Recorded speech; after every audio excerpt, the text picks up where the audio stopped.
ये है गुजरात का द्वारका शहर, जहाँ 5000 वर्ष पहले भगवान श्री कृष्ण ने द्वारका नगरी बसाई थी।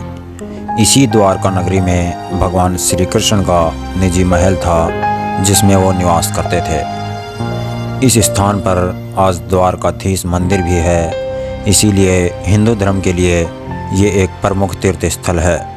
मथुरा से निकलकर श्री कृष्ण ने खंडहरों से बनी हुई द्वारका नगरी को पुनः निर्माण करके एक सुंदर नगरी बसाई।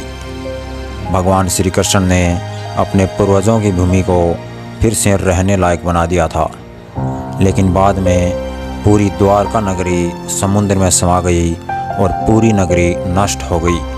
आज के एपिसोड में हम जानेंगे कि आखिर ऐसा क्या हुआ कि द्वारका नगरी नष्ट हो गई। क्या प्राकृतिक आपदा से नष्ट हुई द्वारका नगरी, या किसी दिव्य शक्ति ने उजाड़ दिया पूरी नगरी को? बने रहिए हमारे साथ, सब कुछ जानेंगे इस वीडियो में। बात महाभारत के युद्ध के समय की है। जब महाभारत युद्ध समाप्त हो गया और पांडवों की विजय हुई, उसके बाद गांधारी ने संपूर्ण कौरव वंश के विनाश का कारण भगवान श्री कृष्ण को माना।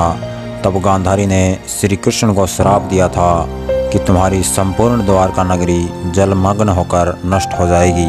लेकिन वैज्ञानिक 19वीं सदी तक द्वारका नगरी को केवल एक कल्पना मानते थे।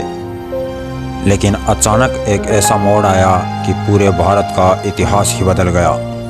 समुद्र में द्वारका नगरी मौजूद होने का आभास सबसे पहले भारतीय वायुसेना के पायलटों ने समुद्र के ऊपर से उड़ान भरते हुए किया था। और जो लोग द्वारका नगरी को काल्पनिक नगर मानते थे, उनके मुंह पर तमाचा मारा आर्कियोलॉजिस्ट प्रोफेसर एस.आर. राव ने। Professor SR. राव, जिन्होंने मैसूर विश्वविद्यालय में पढ़ाई करने के बाद पुरातत्व विभाग ज्वाइन किया था। प्रोफेसर राव और उनकी टीम ने 1980 में समुद्र में 560 मीटर लंबी द्वारका की दीवार खोज ली थी। इस खोज में उन्हें वहां कुछ बर्तन भी मिले और कार्बन डेटिंग में पता चला कि ये बर्तन लगभग 5000 वर्ष पुराने थे।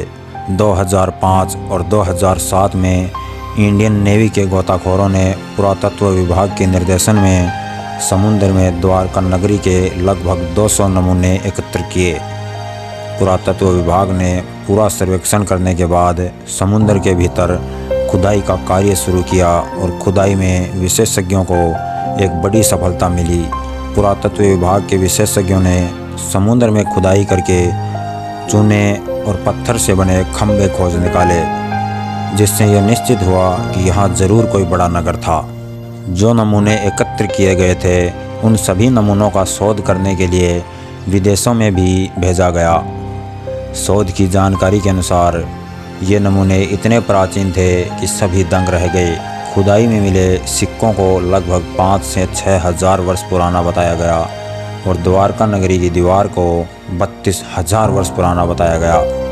इस शोध में अमेरिका, इजराइल, श्रीलंका, रूस, ब्रिटेन और भारत के विशेषज्ञ शामिल थे।